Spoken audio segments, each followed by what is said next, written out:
Civil supply హమాలీ కార్మికుల సమ్మెపై ప్రభుత్వం తక్షణమే స్పందించాలని సిపిఐ నాయకులు జిల్లా కలెక్టర్ కార్యాలయం ముందు ధర్నా నిర్వహించారు। ఈ సందర్భంగా సిపిఐ జిల్లా కార్యదర్శి మరి వెంకటస్వామి మాట్లాడుతూ హమాలీ కూలీ పెంపు, బకాయిల చెల్లింపు, ఇతర సంక్షేమ పథకాల వర్తింపు కోసం వెంటనే జీవో విడుదల చేయాలన్నారు।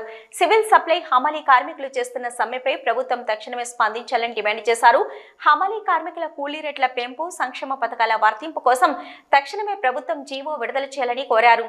రాష్ట్ర వ్యాప్తంగా సివిల్ సప్లై హమాలీ కార్మికులు గత 6 రోజులుగా న్యాయమైన డిమాండ్ల సాధన కోసం కూలీ రేట్ల పెంపు కోసం చేస్తున్న ఈ ప్రభుత్వం పట్టించుకోవడం లేదన్నారు। హమాలీ కార్మికులు శ్రమ దోపిడీకి గురవుతున్నారని ప్రభుత్వం సివిల్ సప్లై కార్పొరేషన్ అధికారులు హమాలీ కూలీ రేట్ల పెంపు, బకాయిల చెల్లింపు కోసం హామీ ఇచ్చి దాదాపుగా సంవత్సరం గడుస్తున్నా నేటికి అమలు కాకపోవడం దురదృష్టకరమని ఆయన మండిపడ్డారు।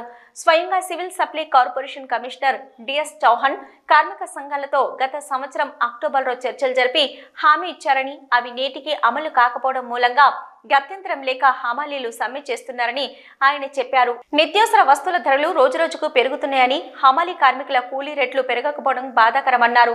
రాష్ట్ర వ్యాప్తంగా దాదాపుగా 4000 మంది హమాలీ కార్మికులు, మహిళా కార్మికులు అన్ని పాయింట్లు పనిచేస్తున్నారని, వారిని ఆదుకోవాల్సిన ప్రభుత్వం ఇలా కాలయాపన చేయడం తగదని మరి వెంకటస్వామి అన్నారు।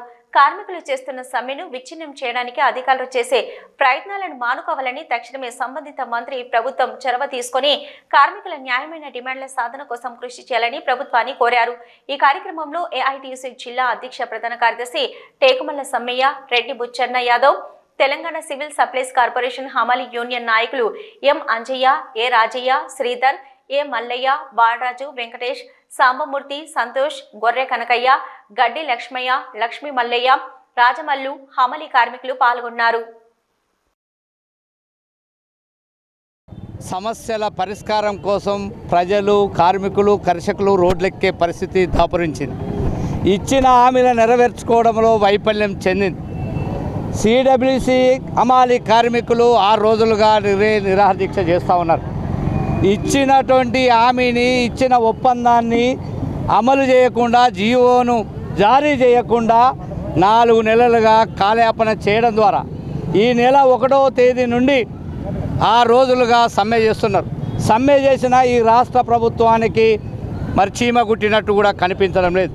ఇదే రకంగా కొనసాగితే ఏఐటీసీ అనుబంధ సంఘాలు అన్నీ ఈ రాష్ట్రంలో, ఈ కరీంనగర్ జిల్లాలో పెద్ద ఎత్తున కార్మిక లోకం ఈ రాష్ట్ర ప్రభుత్వంపై కార్మిక లోకం మరి గలం విప్పి ఈ ప్రభుత్వాన్ని నిలదీసేటువంటి అవసరం ఏర్పడింది। ఇప్పటికైనా ఇచ్చినటువంటి ఒప్పందాన్ని, జీవోను జారీ చేసి కార్మికుల యొక్క సమస్యలు పరిష్కరించాలని 1వ తారీఖు నుంచి సమ్మెకు పోతున్నామని చెప్పడం జరిగింది। వాళ్ళు వారం రోజులలో మీ జీవో వస్తుంది, మీరు సమ్మె చేయొద్దని చెప్పారు। కానీ వారం రోజులు అయినా కూడా సమ్మె జీవో రాలేదు। కాబట్టి మేము 1వ తారీఖు నుంచి మేము చేస్తున్నాం। ఈరోజు 6వ రోజు కావస్తున్నది। మేము ఇక్కడ ఉన్నటువంటి డిఎంలు అందరూ కూడా భయభ్రాంతులకు గురి చేస్తున్నారు। ఈరోజు సమ్మె జరుగుతుండగా కరీంనగర్ జిల్లా డిఎం గారు 4 లారీలను తీసుకొచ్చేసి ఈ సమ్మెను విచ్ఛిన్నం చేయడానికి నానా రకాలుగా ఇబ్బంది పెడుతున్నారు।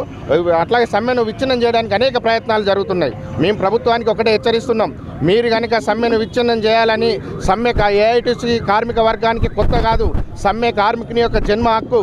కాబట్టి ఇప్పటికైనా ప్రభుత్వం పెంచినటువంటి మాట మీద, మీరు ఒప్పందం చేసినటువంటి మాట మీద మీరు నిలబడకపోతే మాత్రం పెద్ద ఎత్తున మీ యొక్క లారీలను కదలకుండా ఎక్కడికక్కడికి ఆపేస్తాం।